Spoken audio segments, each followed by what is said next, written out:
Hello, नमस्ते, good morning. क्या हाल चाल? एक से आनंद मंगल, बढ़िया मजे में। चलिए साहब, स्वागत है आपका आज की इस कक्षा में। एक तो सबसे पहले आपका ये टेस्ट है 28 तारीख को टेस्ट है भाई साहब, है ना? 2 बजे से 5:20 achiever plus for NEET 22 physics syllabus rotational motion alternate current optical system full physical chemistry hydroderivative compound polymer biomolecules chemistry in everyday life explore. इधर है इकोसिस्टम बायोलॉजी प्लांट किंगडम और जूलॉजी में डाइजेस्टिव सिस्टम एक्सक्रीटरी सिस्टम। ठीक है, ये तो achiever plus वालों का है। और ये अचीवर जो वाली अचीवर चलता है physics rotational motion alternate current optical system modern physics electricity chemistry में 28 तारीख को है 2 बजे से 5:20 chemistry full physical chemistry hydrocarbon physical complete. Botany में है cell respiration microbes animal welfare enhancement of food products और जूलॉजी में है डाइजेस्टिव सिस्टम एक्सक्रीटरी सिस्टम। ठीक है, ये टेस्ट का सिलेबस है भाई साहब। और इकोलॉजी जो हमने चला रखी है एनडब्ल्यूएफ में, तो उसका जो नेक्स्ट पार्ट है उसका कोर्स लॉन्च हो गया है ना? इकोलॉजी का नेक्स्ट पार्ट उसका कोर्स लॉन्च हो गया है, तो जिन लोगों ने एनरोल नहीं किया उसमें एनरोल कर लें। बंडल भी हो गया होगा वैसे। एक मॉलिक्यूलर बेसिस का कोर्स आ रहा है, ये जो आपका है ना टीटीएस में, इसमें इसके बाद मॉलिक्यूलर बेसिस ऑफ का कोर्स आएगा। तो जो खासकर 23 वाले बच्चे हैं तो वो एनरोल कर लिया आपने मॉलिक्यूलर बेसिस वाला? मॉलिक्यूलर बेसिस वाला कर लिया? हाँ, कोशिश करेंगे खत्म कर दें।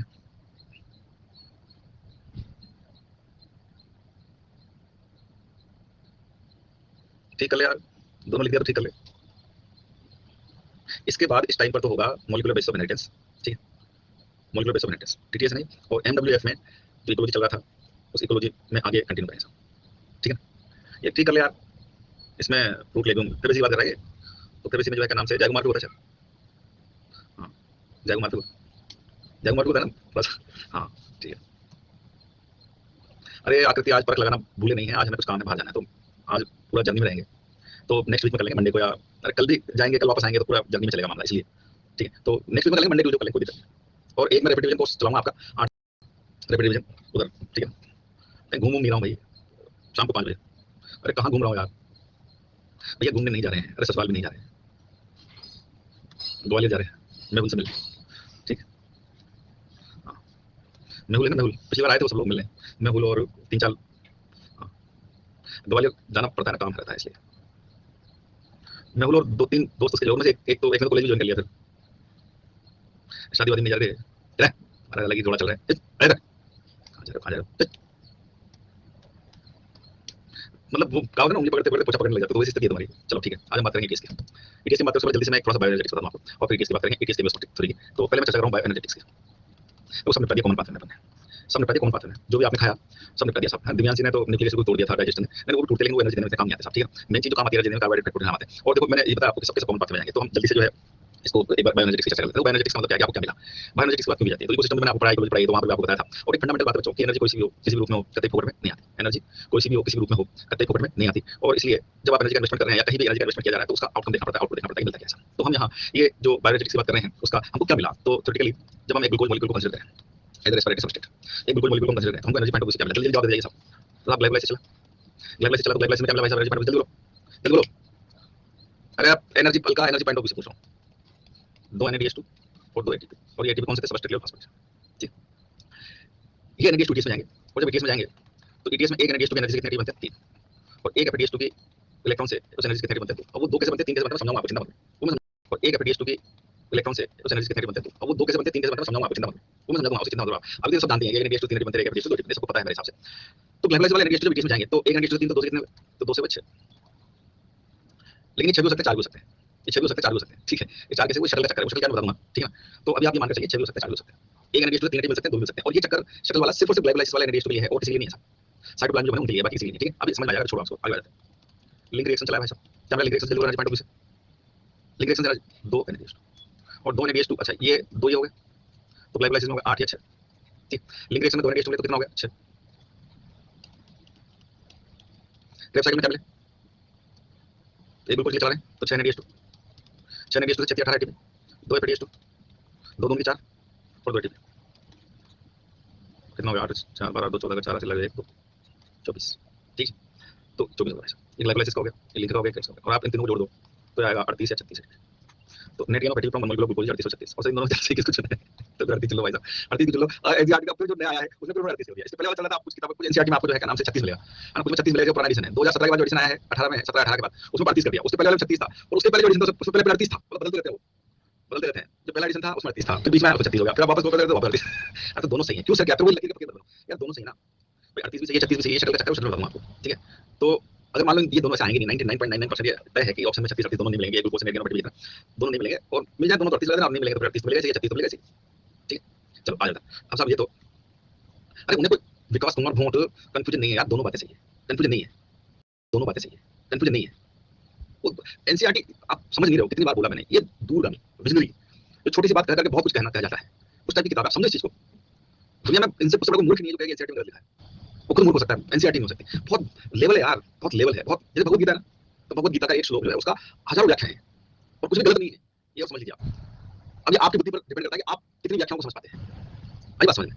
उसी प्रकार से एनसीईआरटी है, एकदम वैसी वैसी है। मतलब आपको ये, मुझे इसलिए तो हंसी आती है लाइन टू लाइन एनसीईआरटी जो करते हैं, लाइन टू लाइन एनसीईआरटी करते हैं यार, लाइन टू लाइन क्या होता है, एक लाइन के 100 अर्थ हैं, समझ रहे हैं, इसको रटने की चीज नहीं है एनसीईआरटी। और आपको कितनी बार मैंने, आप खुद पढ़ते हैं, मैंने कितनी बार बोला, इसलिए वो कोई कंफ्यूजन नहीं है, तो दोनों सही है, 38 लिखा है तो भी सही है, 36 लिखा है तो भी सही है। अब ये आपको डिपेंड करता है ना कि आपको पता भी है कि नहीं है कि 38 भी सही है, 36 भी सही है, समझ में आई बात। हाँ, जब चार ऑप्शन आते हैं तो वहां पे हमने बता दिया कि ठीक है, जो उन्होंने अभी नया लिखा मान लो, समझिए। अब ये तो होगा, जल्दी से पहले ये जो हमने कैलकुलेट किया, इस कैलकुलेशन से हम एफिशिएंसी निकालें, आ जाओ जल्दी से इसकी एफिशिएंसी निकालते हैं। एफिशिएंसी अगर हम निकालें तो ये तो एरोबिक रेस्पिरेशन है ना, एरोबिक रेस्पिरेशन क्या, कंप्लीट ऑक्सीडेशन, तो आपको क्या मिला, आपको मिला भाई साहब 38 एटीपी, तो ये आउटपुट हो गया 38 मान लो, 36 मान लो, जो भी 36 मान लो, 38 एक एटीपी में कितनी एनर्जी होती है, तो एक एटीपी में होती है 7.6 किलो कैलोरी, और एक ग्लूकोज में कितनी एनर्जी होती है, तो 686 किलो कैलोरी। ठीक, तो एफिशिएंसी कैसे निकालते हैं, आउटपुट बटा इनपुट गुना 100, आउटपुट बटा इनपुट गुना 100, तो जब आप इसकी एफिशिएंसी निकालोगे तो ये 39% के आसपास आएगी, ऑलमोस्ट 40%, 39%, 37%, 36 से 37%, 38 से 39%, तो 40%। तो भाई साहब ये है एफिशिएंसी, यानी 40% आपको यूजेबल फॉर्म में एनर्जी मिली ग्लूकोज की, बाकी 60% क्या हुआ, बाकी 60% क्या हुआ, lost, loss in the form of heat. वो जो हम लेने में 10% लोगे लॉस हीट लॉस, तो ये गया भाई साहब, काम कहीं काम ना आए, उन्हें 80 काम आए प्रोडक्ट्स में। और याद करो तो मैंने आपको कंफर्म रेगुलेटर बता दिया था कि जब हम कंफर्म रेगुलेटर होते हैं, हम जब रेगुलेटर होते हैं तो भाई साहब ये 40% भी आग लगा रहे हैं, 100% भी आग लगा रहे हैं भाई साहब, ठीक है ना, ताकि शरीर को गर्म ठंडा रख सके। ठीक है, अगर हम एंडोथर्म है, हम रेगुलेटर है, तो मैंने आपको बताया, ठीक है, आ जाओ, ये एफिशिएंसी ताकि शरीर को गर्म ठंडा रख सके। ठीक है, अगर हम एंडोथर्म है, हम रेगुलेटर है, तो मैंने आपको बताया, ठीक है, आ जाओ, ये एफिशिएंसी तो किसकी भाई साहब, जब एरोबिक रेस्पिरेशन किया, कंप्लीट ऑक्सीडेशन किया, उसकी एफिशिएंसी। अब अगर हम एनोबिक की बात करें, एनोबिक की बात करें तो एनोबिक में आपको क्या मिलेगा, एनोबिक में आपको मिलेगा सिर्फ 2 टीम, सिर्फ 2 टीम है, क्योंकि एनर्जी स्टोरेज हो जाएगा, इट इज चलेगा नहीं, एरोबिक रेस्पिरेशन हो जाएगा, समझे ना। तो जब आप एनोबिक रेस्पिरेशन की एफिशिएंसी निकालोगे या फर्मेंटेशन की एफिशिएंसी निकालोगे तो कितनी आएगी, 2 गुना 7.6 बटा 686 गुना 100, तो कर लो 4% 5% के आसपास आएगा, समझ में आई बात। इसलिए एनसीईआरटी फर्मेंटेशन में लिखा है कि less than 7% 6% energy glucose release during the fermentation, glucose की 6% से भी कम एनर्जी या 7% से भी कम एनर्जी रिलीज होती है फर्मेंटेशन के दौरान, तो वो ये है, ये समझ में आई बात, ये एफिशिएंसी समझ में आई। ठीक, अब साहब ये जो कैलकुलेशन हमने किया ना, ये समझ में आ गया ना, इसको कोई दिक्कत नहीं। ठीक, अभी जो हमने किया ना, बकवास है, क्या ये बकवास है, अरे सुबह सुबह बकवास कर रहे हो, हाँ ये बकवास है, इसको कर ही नहीं सकता, कोई नहीं सकता, सिर्फ बकवास कर रहे हो, बकवास कर रहे हो, और कैसे कर रहे हो, किताबों में लिखा हुआ है, प्रश्न क्यों आता है, ये बकवास इसलिए है क्योंकि प्रैक्टिकली ऐसा कुछ होता ही नहीं है, कोई इसको कैलकुलेट कर नहीं सकता, क्योंकि प्रैक्टिकली ऐसा कुछ होता ही नहीं है। तो आपने कैसे की बकवास, तो हमने थ्योरेटिकल बकवास की, और इस बकवास को करने के लिए हम कुछ सिद्धांत बनाए। सर ये थ्योरेटिकल बकवास करने की क्या जरूरत है, मैंने कहा ना कि जहाँ एनर्जी का इन्वेस्टमेंट होगा वहाँ आपको देखना पड़ेगा कि आउटपुट क्या मिला, और फिर आप उसकी एफिशिएंसी निकाल सकते हैं, आई बात समझ कि आपको आउटपुट क्या मिला, और जब आपको आउटपुट मिला तभी आप इनपुट गुना 100 करके एफिशिएंसी निकालोगे, आई बात समझ।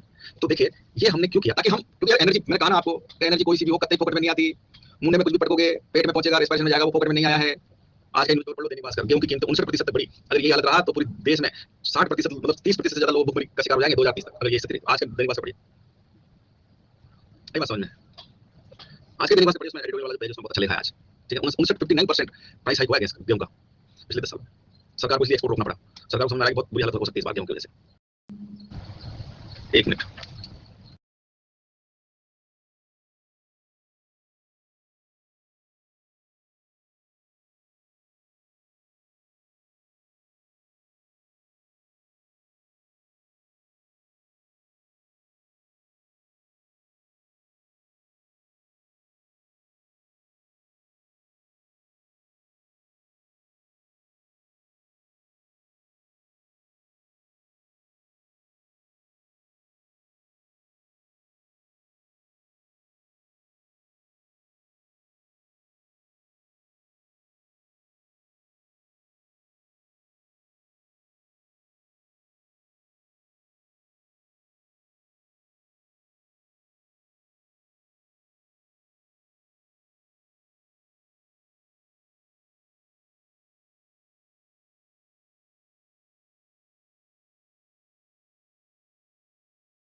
चलो भाई साहब हो गया।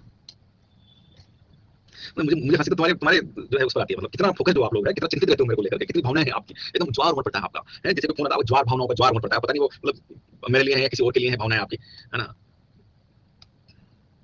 आ जाओ।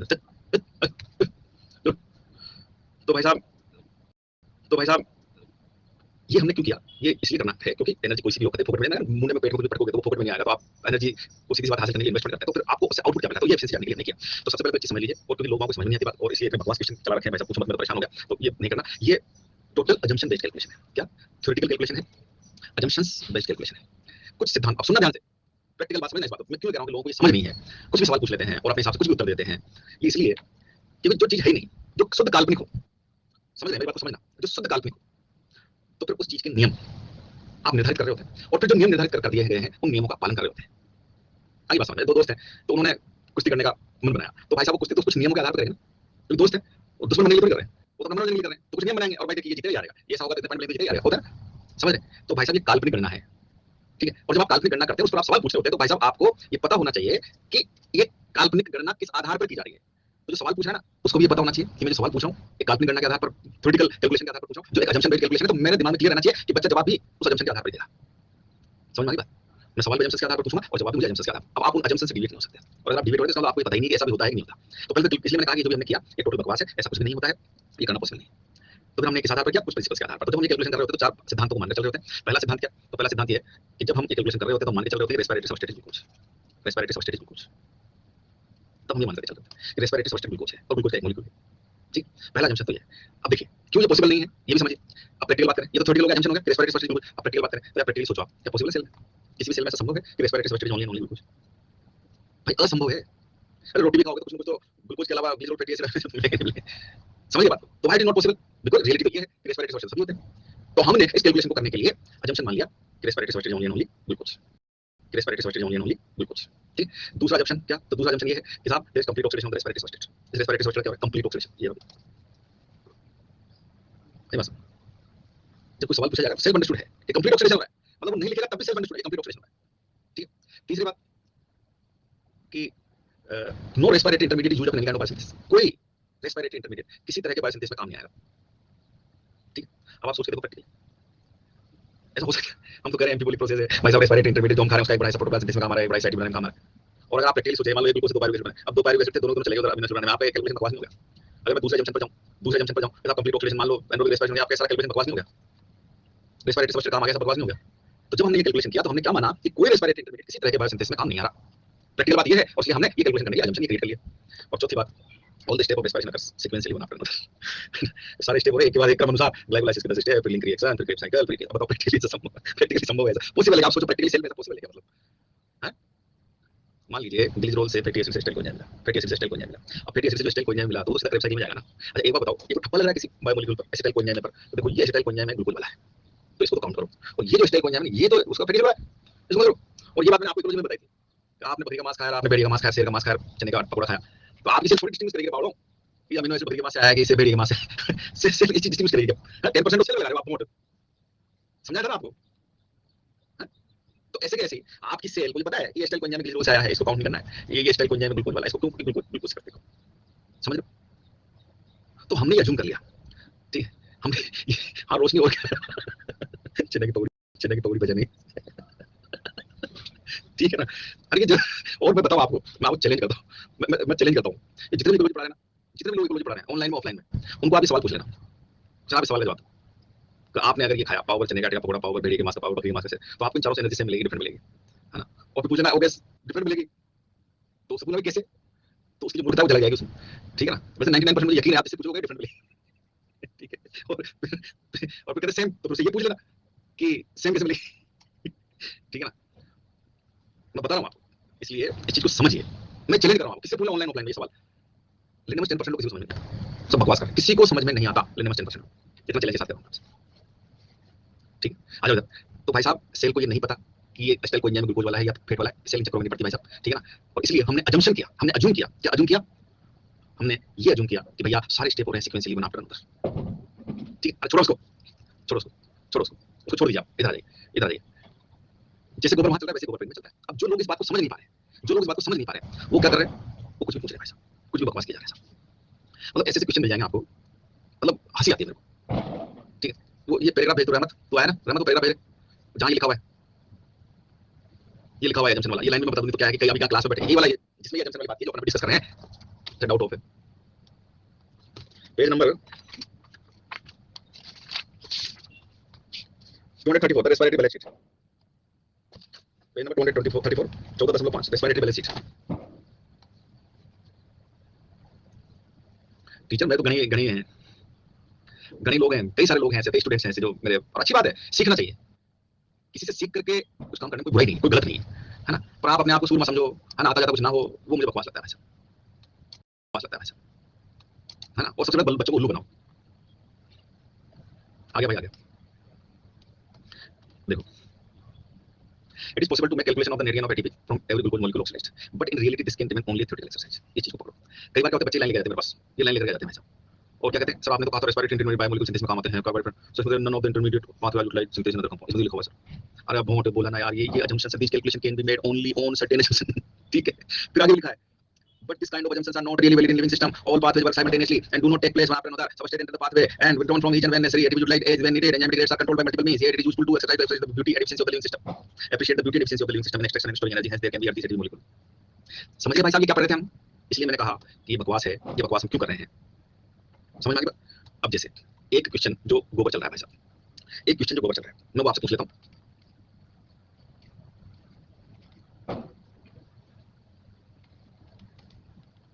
जो एनसीईआरटी पोल में जवाब देना, ऑप्शन है पहला 2, दूसरा 4, तीसरा 8 और चौथा 10। एनसीईआरटी का question, how many ATP are directly synthesised from glycolysis, how many, what is the net gain of direct ATP, या how many ATP directly synthesised during glycolysis. Glycolysis के दौरान डायरेक्टली प्रत्यक्ष रूप से कितने एटीपी मिलते हैं, 2, 4, 8, 10। एनसीईआरटी का सवाल है, डायरेक्टली कितने एटीपी मिल जाते हैं, 2, 4, 8, 10।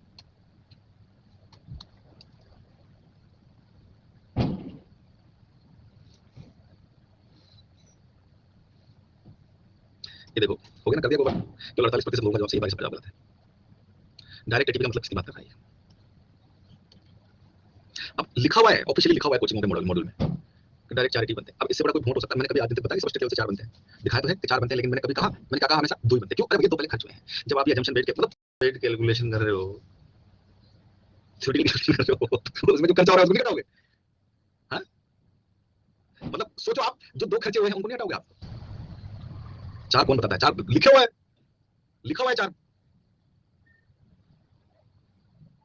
मतलब इतनी सी क्यों, क्योंकि वही बात लिखित में सबूत है इस चीज का, तो ठीक है। या कैसे, मतलब आप जब कह रहे हैं कि असम्पशन बेस्ड थ्योरेटिकल कैलकुलेशन, आप इतनी बात कर रहे हैं, आप जो 2 खर्चे होंगे करोगे, कैसी बात कर रहे हो आप, समझ में आ गई बात। Direct gain of ATP, direct ATP glycolysis में 2 ही बने भाई साहब। हां, अब मैं पूछूं what is the net gain of ATP, अगला सवाल, during glycolysis, net gain of ATP during glycolysis, ये option 2, 4, 8, 10, net gain of ATP during glycolysis. क्या यार क्या कर रहे हो तुम, फिर भी गोबर 38% लोगों का जवाब सही है, नेट गेन ऑफ एटीपी। तो जब मैं नेट गेन कहा तो सेल्फ अंडरस्टूड है ना, ये कंप्लीट ऑक्सीडेशन है ना यार, नेट गेन ऑफ एटीपी समझ में आ गया। 8 क्यों answer net gain of ATP. अभी भी आप वही गलती कर रहे हो मेरे हिसाब से, अभी भी शायद वही गलती कर रहे हो आप यार, मुझे ऐसा लग रहा है भगवान कसम। मतलब अभी भी आप उन असम्पशंस को, मैं पूछ रहा हूं तो मैं इन असम्पशंस पर बेस पूछ रहा हूं, तो आप भी जो है उन असम्पशंस के आधार पर जवाब दो ना, ये समझ में नहीं आ रही बात मेरे। चलो एक लास्ट, हाँ जिन लोगों का सही है तो ऑब्वियस बात उन्होंने सादा कर दिया हो, एक लास्ट सवाल पूछ लेते हैं।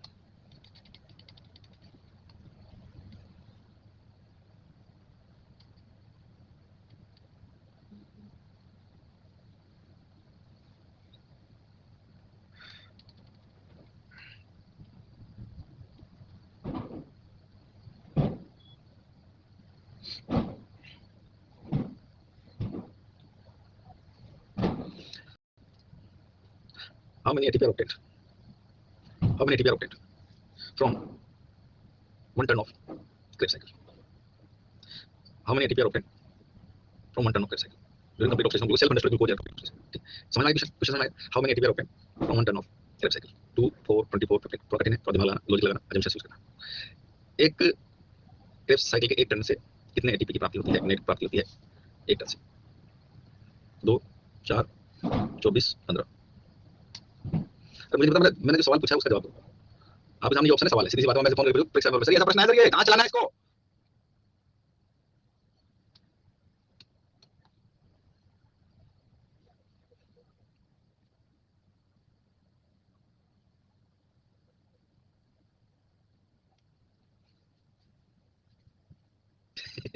अब देखो इसमें सीधी सी बात है, सेल में नहीं बोलना है ग्लूकोज ऑक्सीडेशन, तो भी सेल्फ अंडरस्टूड है कि ग्लूकोज ऑक्सीडेशन की बात कर रहा है, कंप्लीट ऑक्सीडेशन की बात कर रहा है, सेल्फ अंडरस्टूड है भाई साहब, है ना। मैंने पूछा 1 टन, है ना।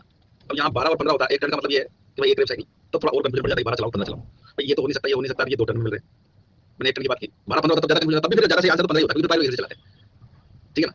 और मैंने मीडिया को वैसे क्वेश्चन आसान कर दिया मैंने, 1 टन ऑफ क्रेब साइकिल, और क्या आंसर जाएगा बताओ, इसके अलावा कोई आंसर जा सकता है, सेल्फ अंडरस्टूड है, बोलो समझ में आ गई नहीं बात। चलिए ये तो हो गया, अब हम बात करते हैं ईटीएस की, आ जाओ जल्दी से बात करेंगे ईटीएस की। 4 चीजें पढ़ते हैं साहब ETS, terminal oxidation of reduced coenzymes,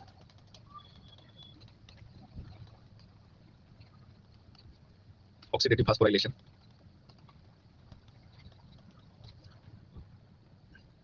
केमिक osmosis, ये 4-5 चीजें एक दूसरे के साथ जुड़ी हुई है भाई साहब, ये 4-5 चीजें एक साथ जुड़ी हुई है, केमिक ऑस्मोसिस, ये 4-5 चीजें एक दूसरे के साथ जुड़ी हुई है भाई साहब, ये 4-5 चीजें एक साथ जुड़ी हुई है। तो सबसे पहले तो मैं ईटीएस की बात कर लेता हूँ।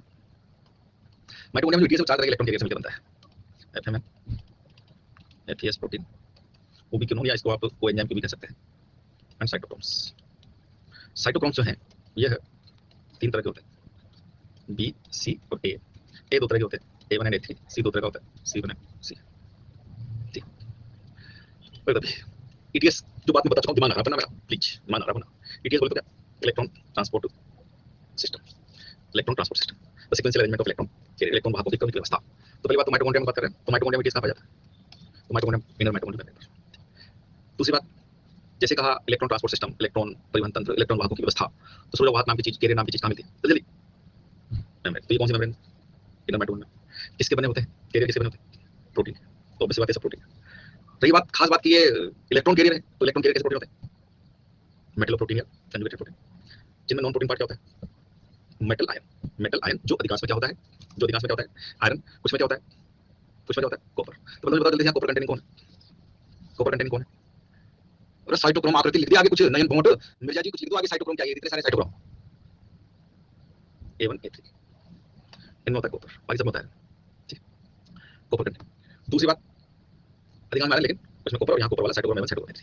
दूसरी बात, अधिकांश इलेक्ट्रॉन कैरियर मेम्ब्रेन कैसे प्रोटीन होते हैं, अधिकांश इलेक्ट्रॉन कैरियर मेम्ब्रेन कैसे प्रोटीन होते हैं, आदित्य, अभिषेक, रहमत, अधिकांश की पूछो मैंने, भोंटो तुम लोग, और नकल भेड़ चाल शुरू कर देते, अधिकांश की पूछो मैंने, भोंटो तुम लोग, और नकल भेड़ चाल शुरू कर देते। इंट्रिंसिक, और जो इंट्रिंसिक होते हैं कैसे होते हैं, मोबाइल मोबाइल, अधिकांश इलेक्ट्रॉन कैरियर होते हैं मोबाइल, क्योंकि वो इंट्रिंसिक प्रोटीन होते हैं मेम्ब्रेन के। कुछ कैसे होते हैं, तो कुछ एक्सट्रिंसिक या पेरिफेरल होंगे, और जो एक्सट्रिंसिक या पेरिफेरल होंगे वो कैसे होंगे, तो मोबाइल। तो बताइए जरा जल्दी से, मोबाइल इलेक्ट्रॉन कैरियर कौन, बताइए ना, मोबाइल इलेक्ट्रॉन कैरियर है ना, साइटोक्रोम, सी एंड उबिक्विनोन या कोएंजाइम, एक ही बात है, पेरिफेरल प्रोटीन या एक्सटेंसिव प्रोटीन। तीसरी बात, अधिकांश जो है केवल इलेक्ट्रॉन का ट्रांसफर करते हैं, लेकिन कुछ ऐसे हैं जो इलेक्ट्रॉन के साथ साथ प्रोटॉन का ट्रांसफर करते हैं, और वो कौन कौन से हैं, शाबाश, एफएमएन एंड उबिक्विनोन। ठीक, चौथी बात ये है बच्चों कि जो आप देख रहे हैं साइटोक्रोम A1 A3, शाबाश बहुत बढ़िया, चलो आपको याद है, शुरू में थोड़ी गलती की, लेकिन अब आप मेरा जैसे ही रोद रूप आपने देखा तो आपका दिमाग ठिकाने आ गया, तो आपने फिर सही सही मुंह से निकालना शुरू कर दिया भाई साहब। ठीक, चलिए ये होता है भाई साहब, ये बोलते हो क्या बोलते हैं, इम्प्रिंटिंग, इम्प्रिंटिंग, और ये बहुत काम आती है, मेरी तो प्रिंटिंग यही भाई साहब, ऐसे यूज कोड से इम्पोर्ट, यूज कोड से इम्पोर्ट, ऐसे प्रिंटिंग नहीं करते भाई साहब, ऐसे स्लाइड पे तो लिखा कम है और वो कोड ज्यादा लिखा हुआ है, मतलब क्वेश्चन कम दिख रहा है, कोड ज्यादा दिख रहा है, ठीक है ना। तो अपना वैसा प्रिंटिंग नहीं है, अपना प्रिंटिंग ये है कि क्वेश्चन देखा, कंफ्यूज हुए, सेम सर याद आई तो सवाल का जवाब आ गया, अपनी प्रिंटिंग है भाई साहब, ठीक है ना। और ये होता है कई बार बच्चों ने बोला है सर कि मतलब क्वेश्चन देखते हैं, आपकी शक्ल याद आती है और वो क्वेश्चन फिर वो सब याद आ जाता है, ये प्रिंटिंग है, ठीक है। तो फिर मुंडे से वही निकलता है दिमाग में, वो आता है साहब, ठीक है, आ जाओ, क्लियर है।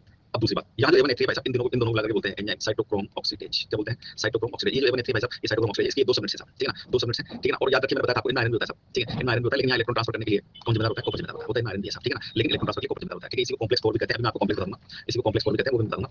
और याद करो मैंने बताया था साइटोक्रोम ऑक्सीडेज एंजाइम पढ़ा था, उसमें बताया था कि इसको इनहिबिट कौन कर रहा होता है, याद करो, साइनाइड, याद आ गया। और वो इनहिबिशन कैसा था, नॉन कॉम्पिटिटिव इररिवर्सिबल, याद आ गया, नॉन कॉम्पिटिटिव इररिवर्सिबल, याद आ गया, नॉन कॉम्पिटिटिव रिवर्सिबल। और कैसे ऑर्गेनिज्म डेथ हो जाते हैं, ठीक है ना, जो है ऑर्गेनिज्म डेथ हो जाती है। और इसलिए बच्चों मोस्ट ऑफ ऑर्गेनिज्म रेस्पिरेशन होता है साइनाइड सेंसिटिव रेस्पिरेशन, क्या कहते हैं, साइनाइड सेंसिटिव रेस्पिरेशन कहते हैं, क्या कहते हैं, साइनाइड सेंसिटिव रेस्पिरेशन। लेकिन कुछ प्लांट्स है, स्पाइनेच है ना, पालक, मटर, पायसम, है ना, इनमें ये साइनाइड सेंसिटिव नहीं होती, तो उनका जो रेस्पिरेशन वो कहलाता है कैसा, साइनाइड रेसिस्टेंट रेस्पिरेशन, क्या कहलाता है, साइनाइड रेसिस्टेंट रेस्पिरेशन।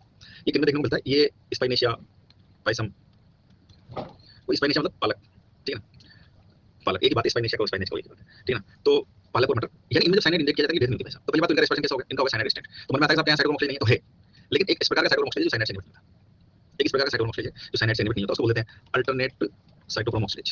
क्या बोलते हैं? अल्टरनेट साइटो, यानी विकल्प है इसका, अल्टरनेटिव है इसका, जो साइनाइड से इनहिबिट नहीं होता। ये क्लियर होगी बात?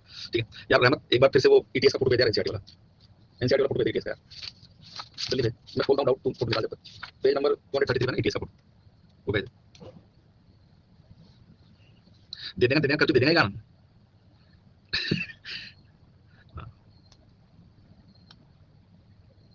फिर फोटो भेज, थोड़ी मत भेज, फोटो भेज यार। चलो आ गया, हो गया बस बस, आ जाओ। अब मैं उस पर जाऊँ उससे पहले एक छोटी बात जल्दी से, पहले तो मैं वो थोड़ा समझा दूँ, इधर आ जाओ, इधर आ जाओ, उस पर मैं जाऊँगा उससे पहले यहाँ हम बात करते हैं टर्मिनल ऑक्सीडेशन ऑफ रिड्यूस्ड कोएंजाक, किसी बात करते हैं टर्मिनल ऑक्सीडेशन ऑफ रिड्यूस्ड कोएंजाक। और ये मैंने आपको बताया था, पहले मैं ये बता दूं, ये मैंने बताया था आपको फोटो, जब वो समझाया था आपको ऑक्सीडेटिव फॉस्फोरेशन, याद आ गया? तो याद करो मैंने कहा था NADH2 ATS में आकर के अपना हाइड्रोजन इलेक्ट्रॉन को देता है, टर्मिनल देता है, और मैंने कहा ये जो FADH2 एक इसको देता है, मैं तो देता है, याद आ रहा है?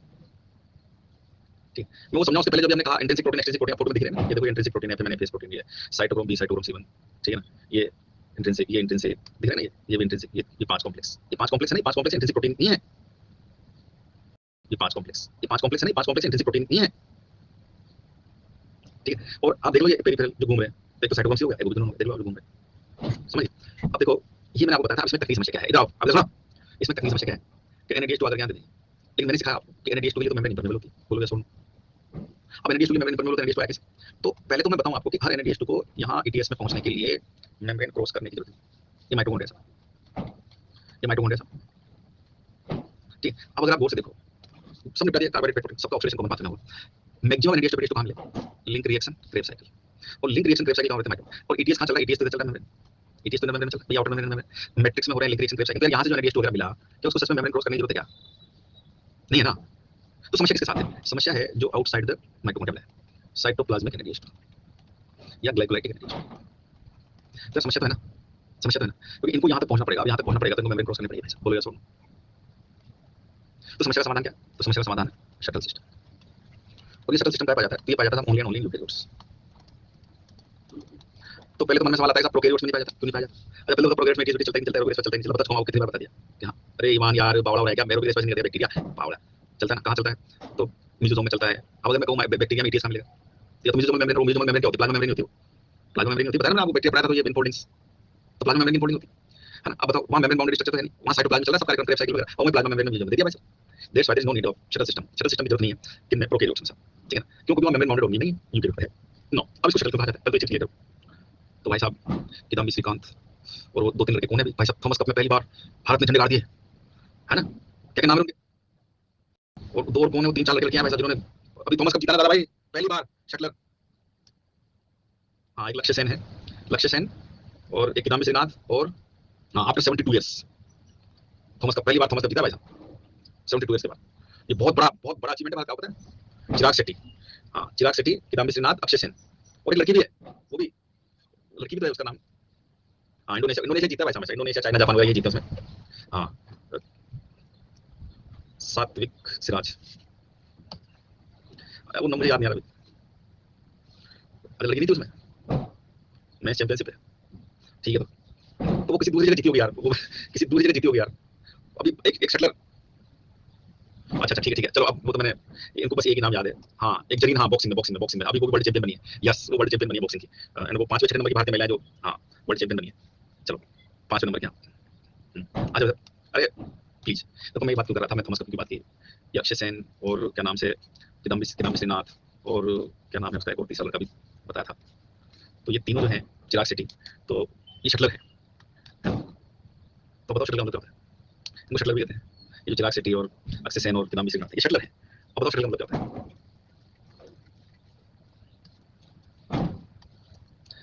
देखिए शटल शब्द, शटल को के लिए किया जाता है, चिड़िया के लिए, बैडमिंटन की ट्रेनों के लिए किया जाता है, हर ट्रेन में शटल लेके स्पेस शटल होते हैं, नाम सुनाओ shuttle Columbia, shuttle Atlantis. Shuttle का मतलब क्या भाई साहब, तो जनता को शटल का मतलब नहीं पता। शटल कहते हैं हर उस चीज को जो 2 निश्चित गंतव्यों के बीच में गति करे, जो 2 फिक्स डेस्टिनेशन के बीच में मूव करे, उसको कहा जाता है शटल, ठीक है ना। Shuttle means shuttle different thing, shuttle different thing. जैसे बैडमिंटन में जो चिड़िया होती है इधर से जाती है वापस इधर जाती है, और ये जो बैडमिंटन खेलते हैं, बैडमिंटन खिलाड़ी होते हैं, वो शटलर कहा जाता है, ये होता है शटलर कहा जाता है, समझ में? इसलिए वो शटलर कहा जाता है। आपने ये शटल तो सुना होगा, लेकिन आप समझ शटल का मतलब वो चिड़िया समझते होंगे आप, है ना। अगर किसी को लगता है शटल का मतलब वो चिड़िया होती है बैडमिंटन की, तो शटल तो ट्रेन को भी कहते हैं। अब ट्रेन होती शटल आने वाली है भाई साहब, कई लोगों के गांव में चलती होगी शटल, शटल से लोग अप डाउन कर रहे होते हैं भाई साहब, तो फिर यार चिड़िया भी शटल है, अरे ट्रेन भी शटल है, तो ये कैसे? तो भाई साहब वो ट्रेन उसी को शटल कहते हैं जो सुबह जाती है शाम को वापस आती है, जो रिटर्न आती है, मतलब फिक्स डेस्टिनेशन मूव करती है। और ऐसे स्पेस शटल वो रॉकेट जाते हैं, उनको बंधे रहते हैं भाई साहब। आपके नेक्स्ट टाइम जब कभी रॉकेट अंतरिक्ष में कोई यात्री जाता है ना, तो उसके रॉकेट को देखना, तो उस रॉकेट के साथ बंधे रहते हैं भाई जहाज, उनको कहा जाता है शटल, ठीक है ना। और वो क्या है, वहां ले जाते हैं और उनको वापस भी लेके आते हैं फिर। जैसे वो शटल कोलंबिया था, कल्पना चावला वाला, जो क्या बोलते हैं, वो हो गया था, एक्सीडेंट हो गया था, उसका नाम था शटल कोलंबिया। और इधर बाद में फिर वो उनका था सुनीता विलियम्स, शटल अटलांटिस, समझ में आई बात। अब आपको, मुझे पक्का यकीन है कि कई सारे जो है बच्चों को आज शायद इसका मतलब समझ में शटल के जैसे आप भी शटल है। अरे नहीं हूँ भाई जबरदस्ती, चलो आ जाओ इधर, आ जाओ इधर। तो बस हो गया, रायता मत फैलाओ। शटल का मतलब जब कोई चीज दो फिक्स डेस्टिनेशन के बीच में मूव करे। यहाँ इस शटल का काम कौन करते हैं, कुछ और नहीं काम। दो तरह के शटल सिस्टम होते हैं साहब यूकेरियोट्स में। एक तो होता है मेलेट एस्पार्टेट शटल, और एक होता है साहब ग्लिसरॉल फॉस्फेट शटल। और देखो रटना नहीं है, शब्द को पकड़ लो, आप अपने आप शटल चला लोगे, रटना नहीं है, नाम से समझ में आ जाएगा। Malate aspartate shuttle, glycerol phosphate shuttle. Malate aspartate shuttle के केस में होता है साइटोप्लाज्म में ग्लाइकोलाइटिक एनएडीएच, नाम से समझ में आ रहा है। बताओ जरा किसको रिड्यूस करता हुआ एनएडीएच, जल्दी बोलो। मेलेट एस्पार्टेट शटल के केस में किसको रिड्यूस करता हुआ एनएडीएच। शाबाश, ये हुई ना बात, ये हुई ना सीएम सर की स्टूडेंट वाली बात, ऑक्सैलोएस्टिक एसिड। ठीक है, तो नहीं बताया मोटो, जबरदस्ती तारीफ कर रहा हूं तुम्हारी। हाँ, मन से बताया तो शाबाश, ठीक है, बता मोटो, ठीक है ना। तो भाई साहब ऑक्सैलोएस्टिक एसिड रिडक्शन, ऑक्सैलोएस्टिक एसिड रिडक्शन क्या है, मेलिक एसिड। और ये एनएडीएच2 का हो गया ऑक्सीडेशन, नहीं बढ़ गया। अब बोलो हाइड्रोजन इलेक्ट्रॉन किसके पास आगे, मेलेट के पास आगे नहीं है, आगे नहीं आगे, है ना। और याद रखो मेलेट के लिए मेम्ब्रेन परमेबल होती है, बताया था ना, पाइरुवेट, मेलेट एस्पार्टेट पाइरुवेट ऑक्सैलोएस्टेट, ठीक। ये मेलेट एस्पार्टेट पाइरुवेट ऑक्सैलोएस्टेट, ठीक। ये मेलेट जाएगा कहाँ, ये मेलेट जाएगा माइटोकॉन्ड्रिया के मैट्रिक्स में। कहाँ जाएगा, माइटोकॉन्ड्रिया के मैट्रिक्स में। और मैट्रिक्स में जाकर इसका क्या होगा, इसका होगा ऑक्सीडेशन, इसका होगा ऑक्सीडेशन, रिडक्शन किसका होगा, रिडक्शन हो गया एनएडी का, क्या बन गया एनएडीएच2। और ऑक्सीडेशन से क्या प्रोडक्ट बन गया, तो वापस बन गया ऑक्सीडेशन एसिड। अब साहब ये खास बात है, और मेम्ब्रेन से परमेबल होती है ऑक्सीडेशन, लेकिन माइटोकॉन्ड्रिया की इनर मेम्ब्रेन ऑक्सीडेशन की परमेबल नहीं होती। मतलब पता है आपको, पता होगा, मैंने बताया था कि माइटोकॉन्ड्रिया की इनर मेम्ब्रेन बहुत ज्यादा सेलेक्टिव होती है। तो इनर मेम्ब्रेन जो है ना, वो ऑक्सीडेशन की परमेबल नहीं होती, ठीक है ना। तो साहब ये ऑक्सीडेशन का क्या होगा, जल्दी बताओ। शाबाश अनिल, शाबाश, ठीक से नहीं लिखा, ट्रांस अमीनेशन, एमाइलेशन नहीं अमीनेशन। और इससे क्या बन जाएगा, इससे बन जाएगा एस्पार्टेट। इसके लिए मेम्ब्रेन परमेबल होती है ना। और ये एस्पार्टेट आएगा कहाँ, तो ये आएगा वापस साइटोप्लाज्म में। और साइटोप्लाज्म में आकर के इसका हो जाएगा डीएमिनेशन, और बन जाएगा ऑक्सीडेशन। बोलो काम करेंगे। ये रिएक्शन बताई थी आपको, नाइट्रोजन मेटाबॉलिज्म बताई रिएक्शन, अब तो कल ही पढ़ा था मैं, कहीं नाइट्रोजन मेटाबॉलिज्म बताया था। तो भाई साहब ये हो गया, बोलो काम हो गया, नहीं हो गया, जहां से चला लौट के वापस आएगा नहीं आएगा, और काम हो गया। ये वही जो C4 में हो रहा था, C4 में भी हो रहा था, CO2 एंड NADH2 के इलेक्ट्रॉन कैसे वहां जा रहे हैं, तो वैसे जा रहे हैं, ठीक। तो NADH2 इलेक्ट्रॉन NADH2 पास है, ये तो मेलेट, इसलिए होता है मेलेट एस्पार्टेट शटल, समझिए, इसलिए होता है मेलेट एस्पार्टेट शटल, समझिए, रटना नहीं है, समझिए ना बात को, कॉमन सेंस। अब इतना पढ़ना सिखाया तो मेलेट का नाम मेलेट कैसे बनेगा, रिडक्शन से, इसके लिए, ठीक। अब ग्लिसरॉल फॉस्फेट शटल, ऐसे कॉमन सेंस लगाना, शाबाश। ग्लिसरॉल फॉस्फेट शटल केस में साइटोप्लाज्म में जो ग्लाइकोलाइटिक NADH2 है, बताओ किसका रिडक्शन करता होगा, शाबाश, DHAP का, है ना। और DHAP का रिडक्शन होगा, क्या बन जाएगा, याद करो, ग्लिसरॉल के ऑक्सीडेशन से PGL DHAP, तो PGL DHAP रिडक्शन से कीजिए, ठीक। तो इससे बन जाएगा ग्लिसरॉल फॉस्फेट, बन गया। और NADH2 का ऑक्सीडेशन से बन गया नहीं। अब बोलो हाइड्रोजन इलेक्ट्रॉन ग्लिसरॉल फॉस्फेट पास है। अब ये ग्लिसरॉल फॉस्फेट जाता है कहाँ, ये जाता है इनर मेम्ब्रेन में, कहाँ जाता है, इनर मेम्ब्रेन, इनर मेम्ब्रेन में ऑक्सीडाइज होता है। तो ये ग्लिसरॉल 3 फॉस्फेट इनर मेम्ब्रेन में जाकर ऑक्सीडाइज होगा, रिड्यूस करता है, किसको रिड्यूस करता है, किसको रिड्यूस करता है, एफएडी को। अब बोलो एफएडी का रिडक्शन होगा, क्या बनेगा, एफएडीएच। और ग्लिसरॉल का ऑक्सीडेशन होगा, क्या बन गया, ग्लिसरॉल का ऑक्सीडेशन होगा, क्या बन गया वापस, DHAP। और ये DHAP, और ये DHAP, याद करो, PGA PGL DHAP ग्लिसरॉल, इनके लिए मेम्ब्रेन परमेबल होते हैं।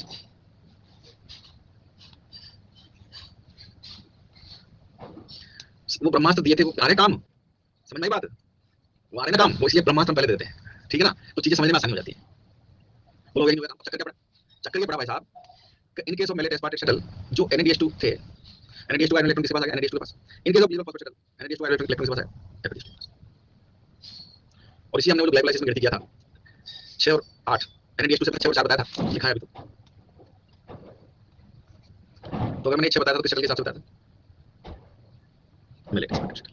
और 4 बताया था तो किस शटल के हिसाब से बताया था, ग्लिसरॉल फॉस्फेट शटल। दोनों चलते हैं, समझ में आई बात। तो मैं जो कह रहा था कि वो गलत नहीं है। अच्छा, इनका कोई जिक्र नहीं एनसीईआरटी में, ये पता है मुझे क्यों बताना पड़ रहा है, ये शटल में एनसीईआरटी में शटलों का कोई जिक्र नहीं है भाई साहब, एनसीईआरटी में कोई जिक्र नहीं है इनका, ये और बता दो। लेकिन ये मुझे इसलिए बताना पड़ेगा क्योंकि एनसीईआरटी में ये 36 38 36 38 36 38 इतना कर दिया यार, मतलब क्या ही बोले भाई साहब एक बार लिख दिया 36, अरे यार भाई। तो अब जो है, अब आप लॉजिकली समझ रहे हैं कि भाई वो 36 भी सही है, आप तो समझ गए ना, आप तो दिल मान रहा होगा ना कि भाई 36 भी सही है, 38 भी सही है, ठीक है।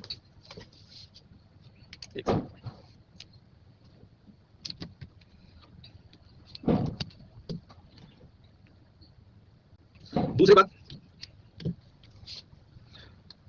क्वेश्चन टेप में क्या है, अरे यार कोमल है,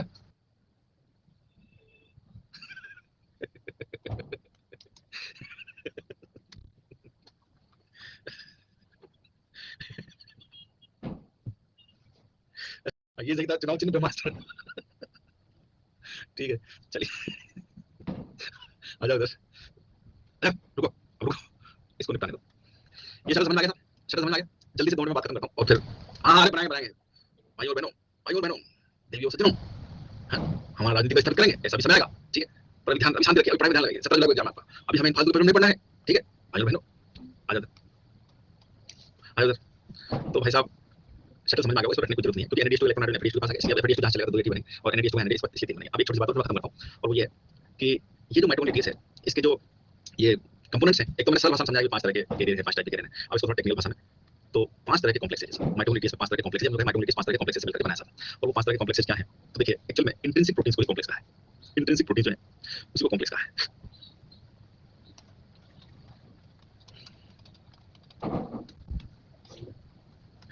कॉम्प्लेक्स 1 तो आप देखिए ये एफएमएन NADH2 डिहाइड्रोजनेज कॉम्प्लेक्स, समझ गए? ये फिगर एनसीईआरटी में नहीं है। ए भगवान भव्या क्या कह रहे हो? ये कॉम्प्लेक्स 1, इसको एफएमएन एपीएस प्रोटीन कॉम्प्लेक्स भी कहते हैं, एनसीईआरटी से भेजा है। अरे छोड़ो यार, तुम फिर वही शुरू हो गए दुष्ट। नहीं ये तो ये डाउनलोड कर, ठीक है चलो। ये देखो एफएमएन NADH2 डिहाइड्रोजनेज कॉम्प्लेक्स भी कहते हैं इसको, या एफएमएन एपीएस प्रोटीन कॉम्प्लेक्स भी कहते हैं, कॉम्प्लेक्स 2। तो कॉम्प्लेक्स 2 में आप गौर से देखिए ये आता है उबिक्विनोन एफएडीएच2 डिहाइड्रोजनेज। देखना उबिक्विनोन एफएडीएच2 डिहाइड्रोजनेज, ये कॉम्प्लेक्स 2, ये इसको उबिक्विनोन सक्सिनेट डिहाइड्रोजनेज कॉम्प्लेक्स ऐसा भी कहते हैं, क्योंकि वही बात एफएडीएच2 यही सक्सिनेट से बनता है। और याद करो मैंने कहा था succinate dehydrogenase very very very कहां मिलता था? ये मिलता था मेनोमेनो माइटोकॉन्ड्रिया में, ठीक है, एफएडी लिंक। तो इसको ubiquinone FADH2 dehydrogenase complex 3 cytochrome b cytochrome C1 complex, ये देखा। और ये एपीएस लिखने का पता क्या मतलब है? इनमें आयरन है, आयरन है इलेक्ट्रॉन ट्रांसफर करने के, आयरन सल्फर प्रोटीन, ठीक है। तो ये साइटोक्रोम बी देख रहे हो आप, ये कॉम्प्लेक्स 1 ये कॉम्प्लेक्स 2। अब ये कैसे रखना था इनको, प्रश्न वही एनसीईआरटी, और ये पहले वाले तो बहुत सुधार दे देगा, जो पुराने वाले में था उससे बहुत सुधार दे जाएगा हमको, ठीक है। थोड़ा इसमें थोड़ा तो एटलीस्ट पहले पढ़ना है इसमें, ठीक है। तीसरी बात कॉम्प्लेक्स 3 हो गया, कॉम्प्लेक्स 4, तो कॉम्प्लेक्स 4 भाई साहब वही साइटोक्रोम A1 साइटोक्रोम A3, इसको हम साइटोक्रोम ऑक्सीडेज भी कहते हैं, है ना, साइटोक्रोम ऑक्सीडेज भी कहते हैं। और ये प्रश्न आता है कई बार साइटोक्रोम ऑक्सीडेज कहां पाया जाता है? पहले आया 2-3 बार साइटोक्रोम ऑक्सीडेज कहां पाया जाता है? कहां पाया जाता है साइटोक्रोम ऑक्सीडेज? अरे C4, अरे कहां पाया जाता है मैं ये पूछ रहा हूं, कहां पाया जाता है? Inner membrane of mitochondria, inner membrane of mitochondria. और रही बात कॉम्प्लेक्स 4 है, इसमें A1 A3 है, इसके ये 2 सबनेट्स हैं, ठीक है ना, A1 A3 इंट्रिंसिक प्रोटीन, और इसमें कॉपर होता है। तो वहां एनसीईआरटी में लिखा हुआ है कॉम्प्लेक्स 4 ऑफ माइटोकॉन्ड्रियल एटीएस है, वो 2 copper centre for electron transfer, ठीक। अच्छा मैं बताऊं आपको, एनसीईआरटी ऐसी खतरनाक किताब है ना भाई साहब, अभी तो आपके लिए बड़ा आसान लग रहा है, मैं जब ये बोल रहा हूं बार-बार कि कॉम्प्लेक्स 4 है 2 कॉपर सेंटर, तो बड़ा आसान सा लग रहा है ये चीज समझना। जहां थ्योरी लिखी हुई है ना, वहां कॉम्प्लेक्स का नाम नहीं लिखा हुआ, जहां कॉम्प्लेक्स का नाम लिखा हुआ है वहां मेटल आयन का जिक्र नहीं है, मतलब नहीं है समझ में बात। मैंने आपसे कहा था कि पढ़ के आना ईटीएस और केमिकल में, कहा था आपसे पिछली क्लास में, याद है? पढ़ के आना भाई साहब, थोड़ा बहुत आइडिया लग गया होगा आपको क्या चल रहा है, थोड़ा बहुत आइडिया लग गया होगा, क्योंकि मैंने आपको पहले उसका आधार तैयार कर दिया था, तो थोड़ी बहुत बात पता चलेगी, लेकिन एक एक बात पता नहीं चलेगी। अब आप वापस ईटीएस को पढ़ना, आज वापस ईटीएस को पढ़ना और चमच नहीं पढ़ना, आगे बात समझ।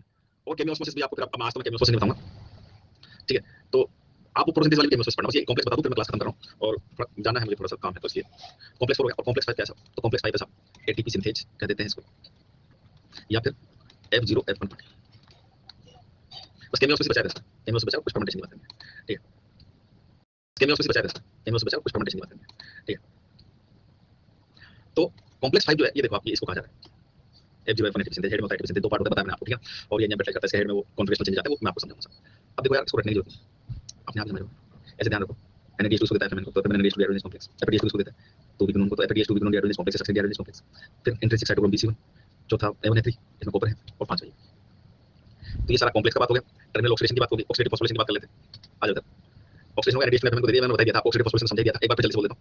FMN दिया एपीएस प्रोटीन को, FMN का क्या हो गया ऑक्सीडेशन, एपीएस प्रोटीन का क्या हो गया, इसने दे दिया उबिक्विनोन को, उबिक्विनोन में रिडक्शन, एपीएस प्रोटीन का ऑक्सीडेशन, उबिक्विनोन ने इसको दिया साइटोक्रोम B को, तो साइटोक्रोम B का रिडक्शन, साइटोक्रोम उबिक्विनोन का ऑक्सीडेशन, B ने इसको दे दिया साइटोक्रोम C1 को, तो B का ऑक्सीडेशन साइटोक्रोम C1 का रिडक्शन, C1 ने इसको दे दिया C को, तो C1 का ऑक्सीडेशन C का रिडक्शन, है ना। और फिर C ने इसको दे दिया तो साइटोक्रोम A1 को देखो, इसको दे दिया साइटोक्रोम A1, तो C का ऑक्सीडेशन A1 का रिडक्शन, A1 ने इसको दे दिया A3 को, ये तो कॉपर लिखा हुआ है, ये इसमें कॉपर लिखा हुआ है, तो इसमें कह रहा है कि साइटोक्रोम A3 है ना, इसमें कॉपर है, A1 इसमें कॉपर है, समझ गए?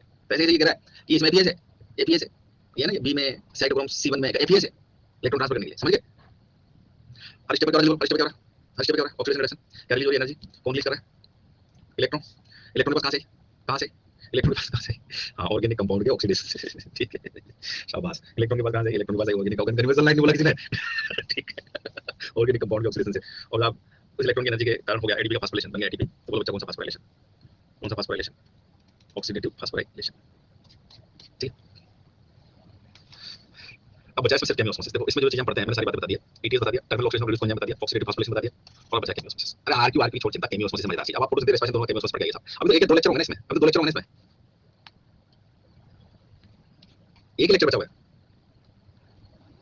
तो निपटा देंगे, कोई दिक्कत नहीं है, निपटा देंगे, कोई दिक्कत नहीं है। एक क्लास और जो पढ़ हो जाएगा, कोई दिक्कत नहीं। ठीक है चलिए साहब, मॉर्फोलॉजी अरे शुरू होने वाला है, बस खत्म हो गया, अब मॉर्फोलॉजी शुरू होने वाला है, अगली क्लास से मान लो मॉर्फोलॉजी शुरू हो जाएगी। चलिए धन्यवाद।